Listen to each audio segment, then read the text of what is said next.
Leaders assume the main obstacle to consistency is motivation, but the research says otherwise.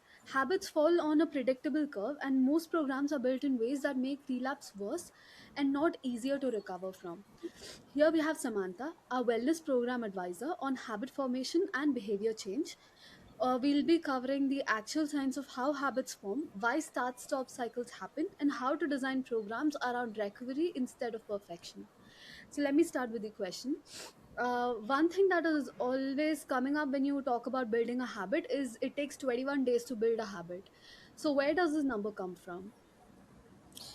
Honestly, it comes from a plastic surgeon, not a habit researcher. Back in the 1960s, a guy named Maxwell Maltese noticed his patients took about 3 weeks to get used to seeing their new faces in the mirror. That's it. That's the whole origin story. It's not from like a controlled study on habits. It just got repeated so many times and turned into a fact. The real research tells us, a bigger story. One study by Philippa Lally found by something simple like building a hand washing habit might take a few weeks, but something like an exercise habit, maybe closer to a half a year. So the honest answer, it depends entirely on what you're trying to build. So, some habits can take, 21 days, whereas other habits may take, up to a year. Okay. So when many people who set out to build this new habit end up quitting within weeks. So why do you think that happens? So there's actually a day for this. Strava calls it Quitter's Day, and it lands around January 29th. A widely cited study from the University of Scranton found only about 8% of people who make a resolution actually follow through with it, because January 12th is right after January 1st, where many people make those New Year's resolution. So you can see it in the data everywhere. Gym check-ins on Facebook drop about 10% by February. Fitness visits and fast food visits are basically back to their old baseline by February 9th, just 40 days in. I think the real issue is that people really expect a straight line. They picture day one, then a steady climb to, have it achieved. What actually happens is, that kind of curve process. So, it could be a straight line where they are consistently, doing the habit, and then maybe they just have an off day or a relaxation day, and then they go back to, maybe, that habit or the gym. So it's not just a straight line. It's a very, curved type of process, not a switch you flip. It's something that fades, unless you plan for that long fading. Okay. So about the start and stop, switch on and off. So what is actually driving this pattern? So there's actually a name for it in the behavioral science. It's called absentine abstinence violation effect. Sometimes people just call it, what the heck effect. Basically, you miss one day, and instead of thinking, okay, one day, your brain reframes it to a total failure. Once it's a total failure, there's no reason not to quit completely. And this isn't a motivation problem. It's really a, structural problem. The Department of Labor found workplace wellness participation sits around 20 to 40%. And here's the kicker: 88% of large employees offer a wellness program, but only 12.2% of employees actually participate, in a study found in 2022. So that gap, as you kind of heard in the numbers, is enormous.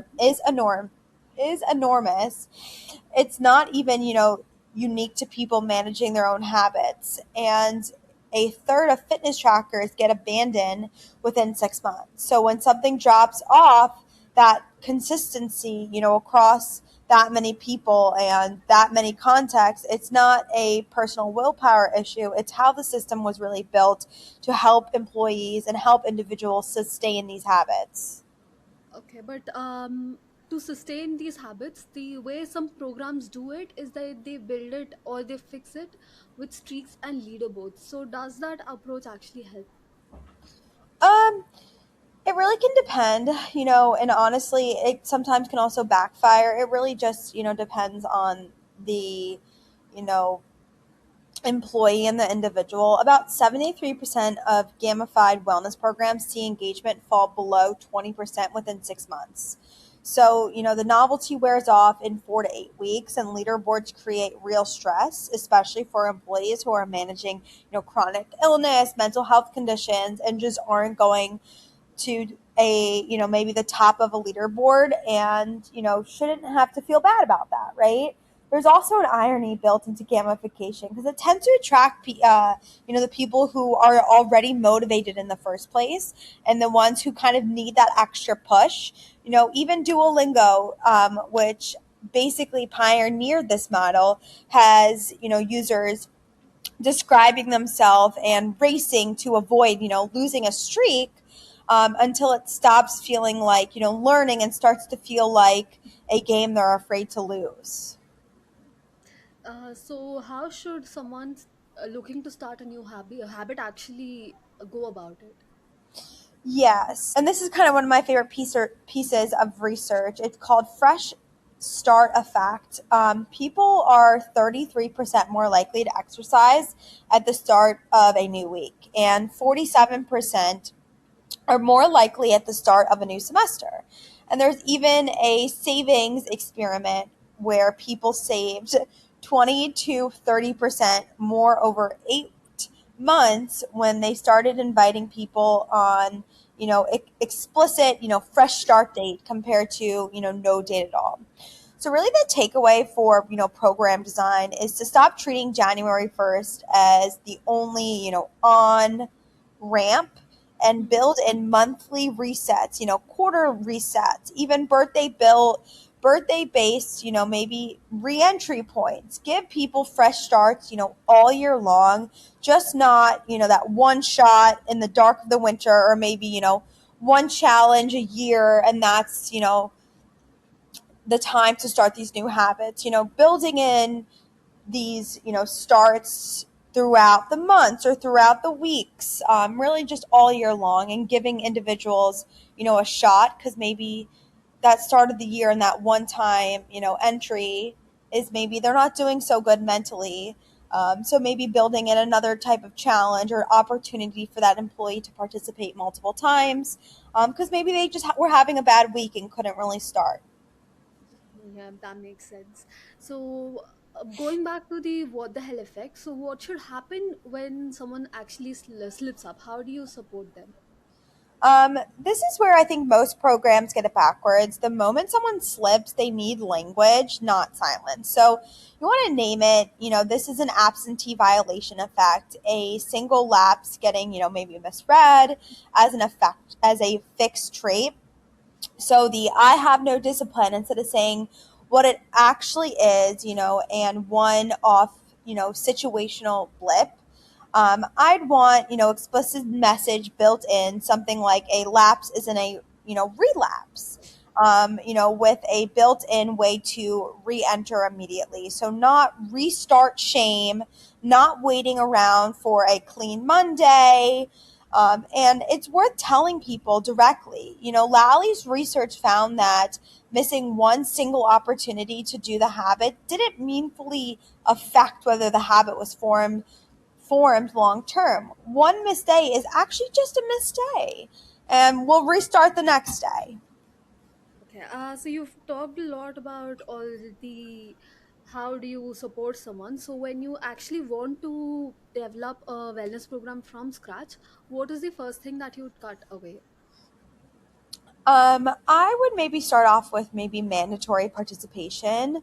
It's one of the biggest predictors of I would kind of cut it out without question. It's one of the biggest predictors of gamified failure, because autonomy has to be there for engagement to actually last. Second, I'd cut universal leaderboards, honestly. The same reason as before, the stress, on some employees, maybe seeing that they're really falling behind, and it could create embarrassment. Really kind of managing, that competitive spark.